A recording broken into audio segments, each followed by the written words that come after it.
Hi guys, welcome back. This is FSX404 and today I'm going to give you a few tips about how to land on that center line most of the time. This is actually one of the more often questions that is asked, to me at least. How do pilots always seem to land on that center line? And the best answer for this is that we have been taught how to do this from the very first flight. We have had somebody sit in with us from the very first flight we did, critiquing us, making sure that we're developing good flying habits and making sure we're developing good landing habits. If you're sitting at home trying to teach yourself how to land, or maybe watching a tutorial on how to land, there's a lot of good information out here, but there's nobody home actually critiquing you, making sure that you're doing everything right. Because of that, it's a little bit harder to learn how to land the planes exactly where you want them, at the point you actually want to land on. I'm going to go over a few tips that will hopefully help you out in getting that plane on that center line, at least most of the time. So the very first thing I want to talk about is optical illusions when you're flying.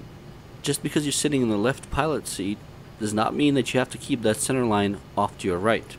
That's the biggest misconception there is about Microsoft Flight Simulator.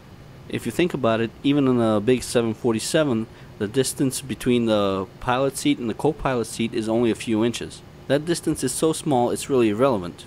So the first thing you have to remember is that you want that center line to come right underneath your seat, right underneath your butt, right between your legs. In a way, you want to keep yourself right above that center line. The second optical illusion is created by your front panel. A different shaped panel will give you a different illusion. So what you have to remember is you always want to center your view using Shift D is a shortcut in Microsoft Flight Simulator to center your view, and you want to keep that runway in the center. Now there are a couple of ways of keeping that runway in the center. The first way is something I really don't like to use. You have heard this before, and if this works, even if it works, it will only work for one specific airplane, and even at that time it does not work very well. And that is, you want to keep that center line above a specific instrument on your front console. And as I said, that is fine, but that does not work very well at all. The better way to do this is get a piece of string and split your monitor into two. At least for now, at least for the beginning, until you get used to this. When you split that monitor into two, that will give you your center line of the monitor.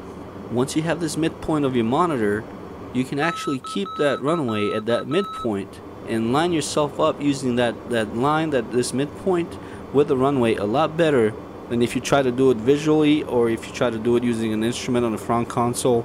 This string that splits your monitor into two right down the middle will work for any airplane. Once your landings start getting better and you find yourself you're landing down the center line a lot more often, you can start removing that string, and you can start visually getting used to keeping that runway centered without that center line. The third thing I want to talk about is that you always have to take into account your wind. The examples that I've shown, on one of them I was aiming a little bit to the right, on the second one I was aiming a little bit to the left. That had nothing to do with a different plane. The only reason that happened was because I had to adjust for the wind. So when you go into land, keep in mind that that wind, even the low one, will require a little bit of adjustment to the left or to the right. Now if you have a lot of crosswind, you might have to adjust a few degrees to one side to the other. But landing in crosswinds is a completely different lesson, and I'm not going to get too much into it. But keep in mind, even if you split your monitor into half, you might have to aim a little bit to the left or to the right depending on where your winds are coming from. The last part I want to talk about is making adjustments when you're on your final approach. As you get closer to the runway, you want your adjustments to be smaller and smaller and smaller.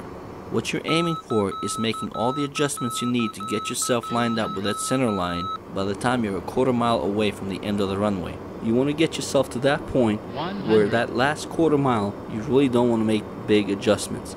All you want to do at that point is be as lined up as you can with that runway, so all that you have to do is do that little flare in the end and land it on that center line.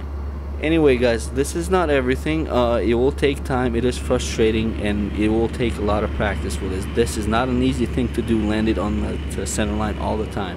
I don't land it on that center line all the time either. But with practice you'll get a lot better, and you won't have any more of those landing on one side of the runway, and you'll at least start landing the airplane consistently on that middle third of the runway. That's what you're ultimately aiming for. You want to land that airplane on that middle third of the runway. And that is very good for Microsoft Flight Simulator. If you can get your plane to land every time in that middle third of the runway, you're doing something right. Anyway guys, thank you guys for watching. If you have any questions, go ahead and ask. I don't mind answering them. Take care, and I'll see you guys soon.